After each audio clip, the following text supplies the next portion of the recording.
प्यारे बच्चों, आज मैं आपको चैप्टर वैद्युत चालन में टॉपिक होना है प्रतिरोधों का संयोजन के बारे में डिस्कस करूंगा, जो कि बहुत ही महत्वपूर्ण टॉपिक है बेटा। उसको ध्यान समझेंगे। वैसे छोटी कक्षाओं में आपने पढ़ा, फिर भी ध्यान देखेंगे आप।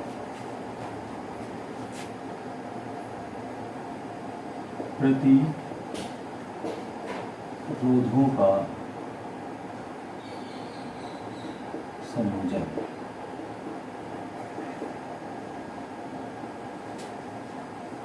यह मुख्यतः बेटा दो प्रकार का होता है।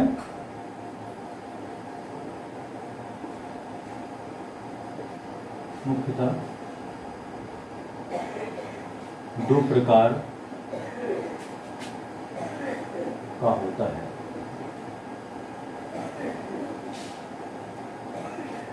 नंबर 1 श्रेणी क्रम, नंबर 2 समांतर क्रम।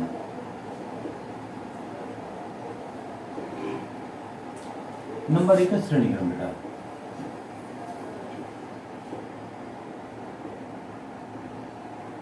श्रेणी क्रम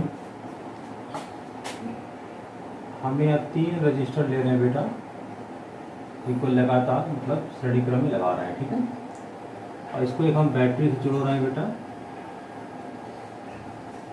यह कुंजी है, इस तरह जोड़ेंगे बेटा हम लोग, ठीक है। इसका बैटरी का जो विभव है V है और ये कुंजी है बेटा। इस प्रतिरोध का नाम R1 लिया है, इसको R2 और इसको R3। इसका जो विभव है वो V1 है बेटा, इसका विभव V2 है, इसका विभव V3 है बेटा। यहाँ से हमारी I धारा जा रही है बेटा और ये वापस यहाँ से आके लौट के आ रही है यहाँ पर, ठीक है। ये हमारा इसका परिपथ अरेंजमेंट है बेटा। तो अब पूरे परिपथ का माना, पूरे परिपथ का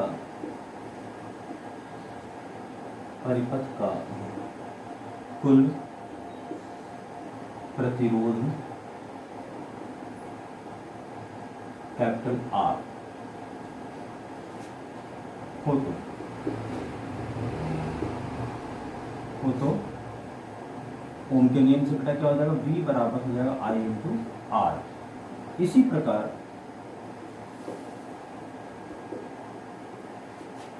प्रकार R1 प्रतिरोध के लिए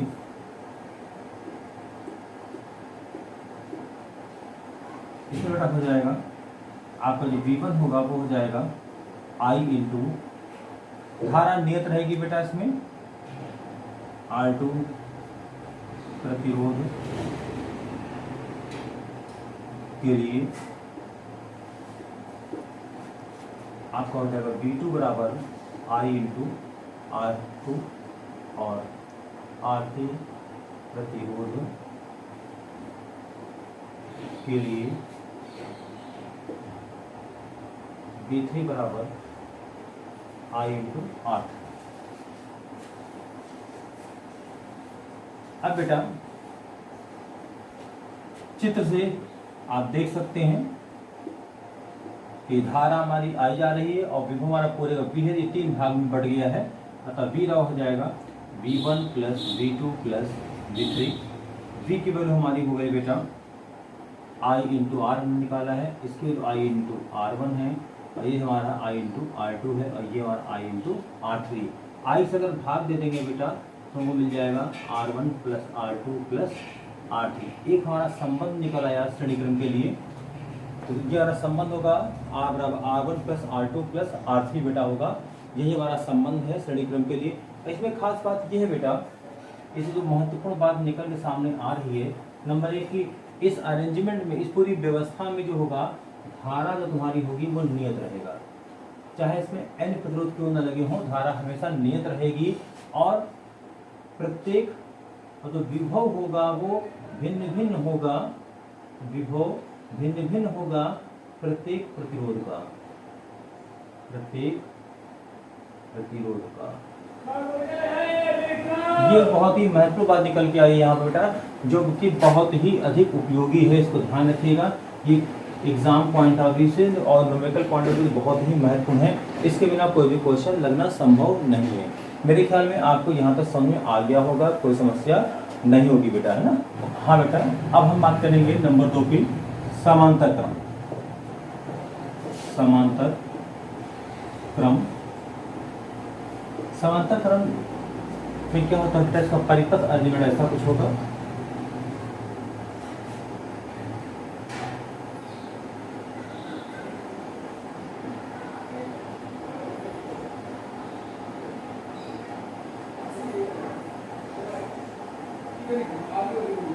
ये टर्मिनल ए मान लीजिए, बी ले लीजिए और इसको हम एक बैटरी से जोड़ेंगे बेटा। ये की हमारी है, इसका पोटेंशियल V है। ये R1 प्रतिरोध है, ये R2 है और ये R3 है।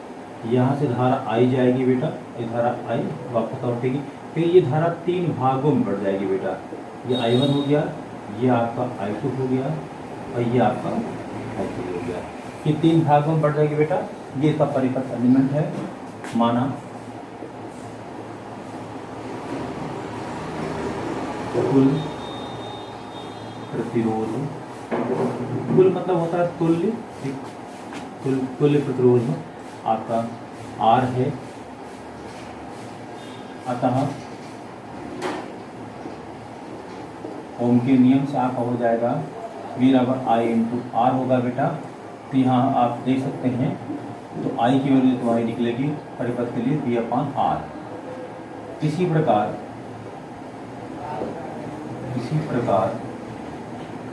R1 प्रतिरोध के लिए,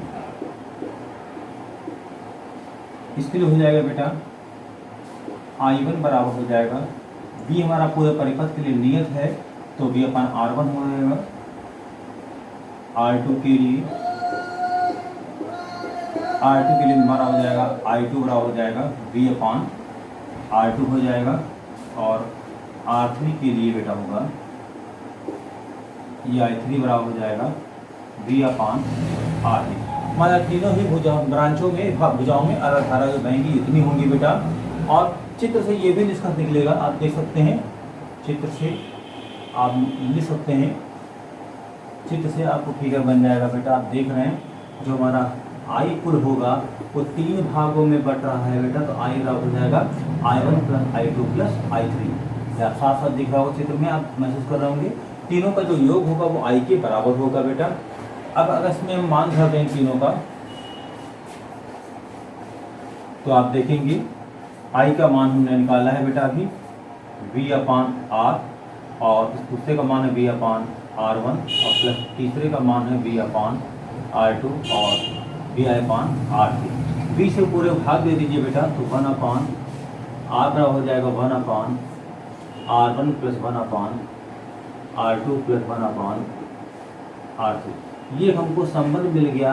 ये हमारा समांतर क्रम में किसी प्रतिरोध के लिए तुल्य प्रतिरोध हमारा इतना होगा परिपथ का बेटा, 1 अपान R बराबर 1 अपान R1 प्लस 1 अपान R2 प्लस 1 अपान R3 होगा बेटा। इसमें कोई समस्या नहीं होगी।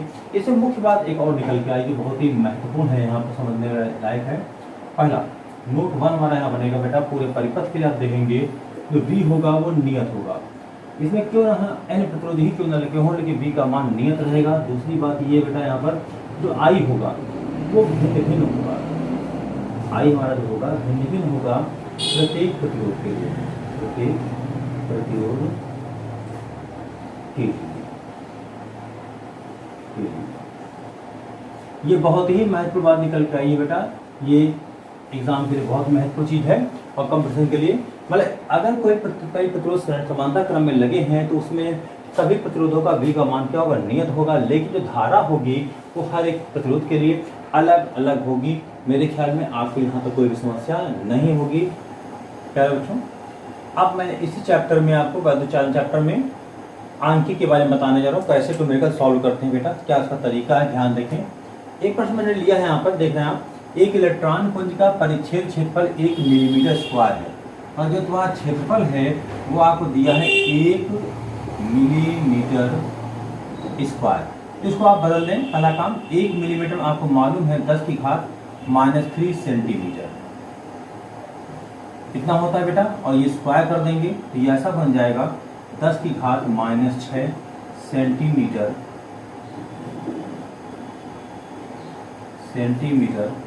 स्क्वायर। ये क्षेत्रफल निकला है बेटा।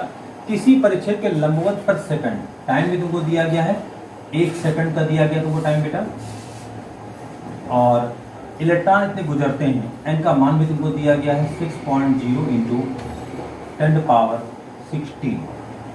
नंबर 1 वैद्युत धारा निकालना है, आई का मान निकालना है, और नंबर 2 तुम्हारा है बेटा धारा घनत्व जे निकालना है। सबसे पहले बात करते हैं आई की। आई निकालने के लिए हमको पहला काम क्यू चाहिए। क्यू बराबर आपको मालूम है एन इंटू ई होता है बेटा। एन का मान तुमको दिया गया है 6 इंटू 10⁻16। ई का वैल्यू है 1.6 इंटू 10⁻19। अब आप 16 छक्का 96 बेटा, एक जो अब 2 प्लेस दशमलव लगा दीजिए, 9.6 इंटू 10⁻³ मतलब हो जाएगा 9.6 इंटू 10⁻³ कूलम। इतना हो जाएगा बेटा हमारा। अब बेटा आपको मालूम है आई बराबर होता है Q/T। Q का मान तुमको मालूम है 9.6 इंटू 10⁻³ अपॉन T का मान 1 है बेटा। ये हो गया 9.6 इंटू 10⁻³ एम्पियर। तो ये इसको आप लिख सकते हैं आई बराबर 9.6 मिली एम्पियर। ये पहला रिजल्ट हो गया बेटा। दूसरी बात, अब उसने कहा है जे निकालना है, धारा घनत्व निकालना है। जे बराबर होता है I/A बेटा, सूत्र आप जानते हैं। आई का मान मैंने निकाल लिया है 9.6 इंटू 10⁻³ और ए का मान भी मैंने निकाला है 10 की घात -6। 10 की घात -6। अब ये हो जाएगा बेटा हमारा 9.6 इंटू 10⁻³ और ये -6 ऊपर जाएगा प्लस 6 हो जाएगा बेटा। ये हो गया 9.6 इंटू 10⁻+3। ये हमारा हो जाएगा धारा घनत्व हो जाएगा बेटा हमारा, जो रिजल्ट हो जाएगा इसका हम मात्रा लिख सकते हैं एम्पियर।